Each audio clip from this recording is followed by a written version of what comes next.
Hey guys, Bulletproof Bee here again, and today's video is basically just going to give you a bit of information about me. I realised that I set up this channel and didn't really give a lot of information about who I am and what has brought me to actually make this channel, so I thought I'd share a little bit of my story over 3 videos because there's quite a lot to talk about.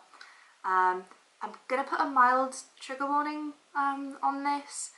I'm going to try and not talk about numbers or anything that's too specific, but just in case through talking about things I do draw attention to some things, just want to say that if you are remotely triggered by anything that's sort of like grievance or obviously eating disorder, very specific behaviour related, then please don't continue watching this or either of the 2 consequential videos that will follow this.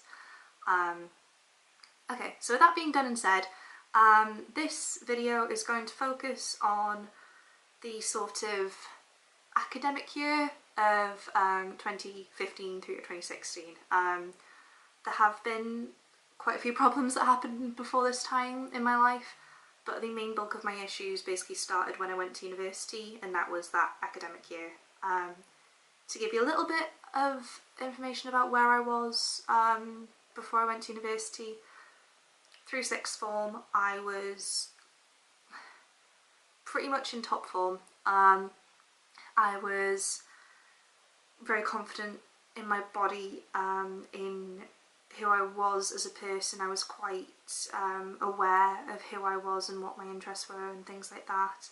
I had a good social network.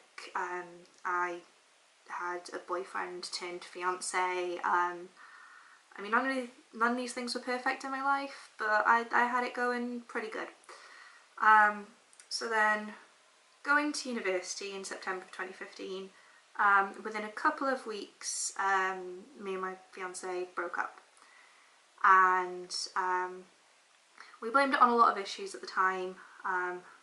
I, in particular, blamed it on a lot of issues at the time. I think the top and bottom of it was that I wasn't really willing to do distance, and at the bottom of him I don't think he was either.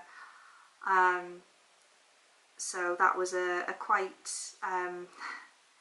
impactful thing to have happen so soon in my university career. I don't think I let on quite how much it affected me. I was very much just sort of, oh, it's happened, it's done, but there was a lot of feelings that I did sort of press down for a long time, still am in some ways, but me and the guy are still friends, we still get along, I like to think, decently, so in the long run that's where I'm with him. But so yes, early 2015 university, that happened, was quite shook up, and I don't think I allowed myself enough of a grieving period after that before I moved on to my next partner, and that had again quite a big impact on me. The relationship in itself I don't think was healthy. Neither of us can really turn around and say that it was healthy in hindsight, but it happened, and that's life experience, things just happen. But one of the things that did happen through this relationship was my partner then was quite big into the fitness world and was big on bodybuilding. And I just started going to the gym anyway. It wasn't because I wanted to change how I looked or whatever, I just wanted something to do, I guess. But through being with him, it sort of opened my eyes to what it could become. And I believe that that was basically the start of my eating disorder in a way. I got quite fanatical about exercise, but a lot of people within the fitness world obviously go to the gym all the time and their goal is to change their body and things like that, and that is perfectly fine. I think that my motives behind it were wrong. I had this idea that I had to do these things, otherwise I would look disgusting. I started feeling horrible about how I'd looked in the past. I felt like my thighs had been too big, or like my arms had been too flabby or whatever, and if I didn't go to the gym for one day, then I would just suddenly balloon, and that was awful. And it also taught me that basically food could be more than just an enjoyment and a pleasure. I had never considered calories in food or anything before this point, and suddenly food wasn't the enemy, but food was always a constant choice, and it was a choice about the calories and the fat content and the general macros, and it became quite hard. Like, it was very much just pressing on my head all the time.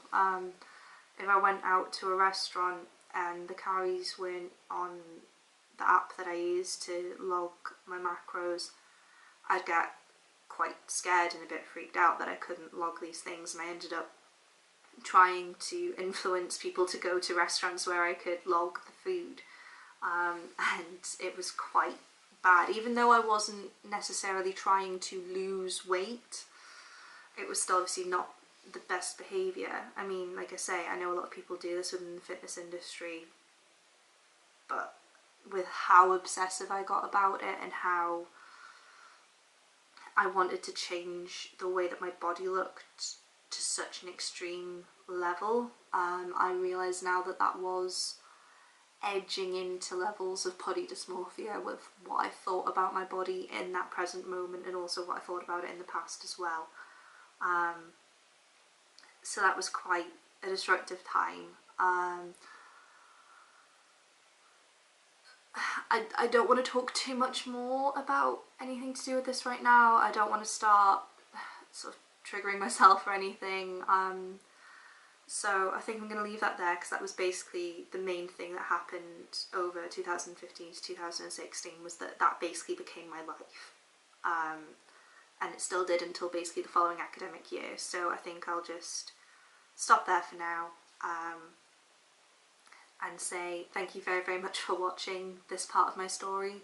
I'm sorry if it's been a bit strange to hear me talking like this. I know it's not like how my other videos really are. I know this video's been quite chilled. For warning, the next two could get a bit more specific and a bit harder to hear. So just bear that in mind for the future. But like I say, I very much appreciate the support. And I will hopefully see you in the next video. And I really love you guys, and thank you for being a part of this journey with me. So, see you later. Bye.